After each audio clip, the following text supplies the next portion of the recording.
Welcome people, welcome to another fight preview at JP Boxing. Today I'm previewing and predicting Luis Alberto Lopez versus Angelo Leo, an IBF featherweight world title fight that we've got coming up this Saturday night, promoted by Top Rank on ESPN for the American fight fans, on Sky Sports for the UK fight fans that want to stay up for this one. And I do think it is a fight that is worth staying up for. It's not the biggest fight name-wise or in magnitude, but I do think this could be a really exciting one style-wise. The way they match up stylistically, I can only see it being all action. So yeah, let's jump into it, let's preview it, let's predict it. And as always, you could come back and let me know if you disagree or agree with my prediction afterwards. And if you do enjoy my videos, as always people, please like and subscribe to help the channel grow and get out there more. Thank you. So yeah, let's jump into it. We'll start with the champion, Luis Alberto Lopez,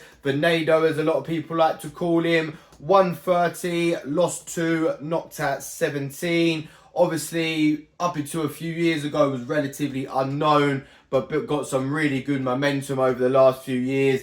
Beat the likes of Isaac Lowe, Josh Warrington, Michael Connon, 3 UK fighters right there, which is why he's really highly rated and known in the UK now.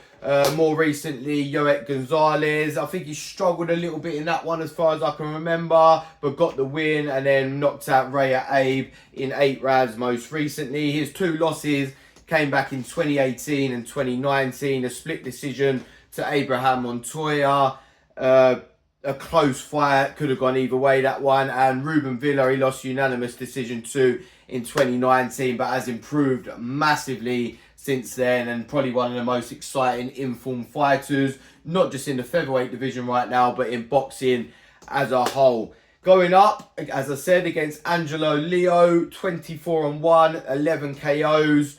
Wins-wise, nothing really up there with Luis Alberto Lopez, if I'm honest. He's had 1 loss to Stephen Fulton, a unanimous decision a few years back at super bantamweight. Stephen Fulton, really skillful fighter, won quite wide on the cards, but it was quite competitive throughout, and Angelo Leo gave him a very hard night's work. And I do believe he's a very hard night's work for anybody around those weight classes right now. Wins-wise, he hasn't got anything that really states his claim as a top world level contender, but he is better than the names on his record. I think he just lacks those big fights. Maybe hasn't really been given the opportunities after taking that Stephen Fulton loss to show how good he actually is. And obviously up at a new weight now of featherweight. But yeah, he's got wins over the likes of Alameda, Polanco, Plania, Boaz. Guys that I wouldn't have known before I looked at his record, but guys with decent records and their decent wins at sort of fringe world level or just below. And he's beating up on those guys and looking very good against those guys. So it shows he's a level above the likes of these fighters. And he does deserve a world title shot with Lopez. And as I said, I do think it is going to be really exciting, really competitive fight. So let's jump in now. Leads me on to how I think it's going to go. I've got to go straight up with the champion, Luis Alberto Lopez.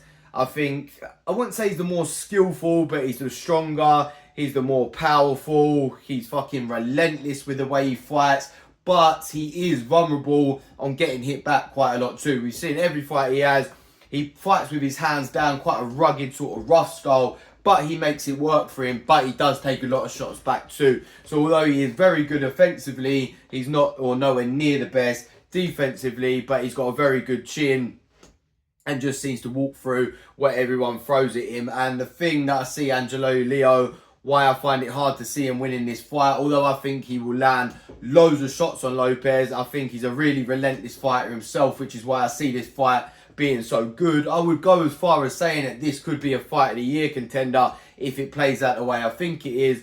I expect Leo to land a lot of shots on Lopez throughout the fight. He might even land more shots. He might push Lopez back at times because he loves to come forward and press forward as well.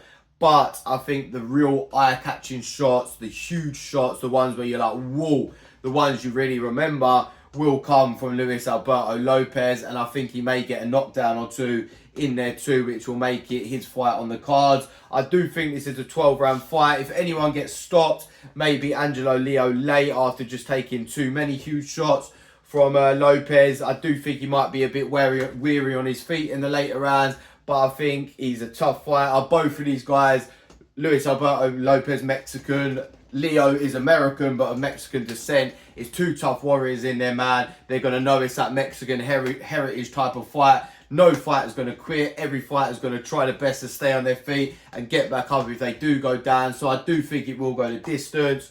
But I think in those later rounds, Lopez might put a bit of a beating on Leo. But Leo, in the early rounds, I do think he'll do well. He'll hold his own. It might be a 3-3, maybe a 4-2 in Leo's favour as we go into the second half of the fight. But that's where the champion does what champions do and takes over, in my opinion. Luis Alberto Lopez, I'll say a close unanimous decision, split decision. I just think with a couple knockdowns in there probably and dominating the second half of the fight, I think a close UD is more likely. Over to you now, people. Let me know your predictions for this one and make sure you do tune in for it. There is another fight on Saturday night, though, probably around the same time. Hopefully they don't clash. Virgil Ortiz Jr. taking on Serhii Bohachuk for the WBC interim light middleweight title. The winner of that should go on to fight Sebastian Fundora later this year or early next year.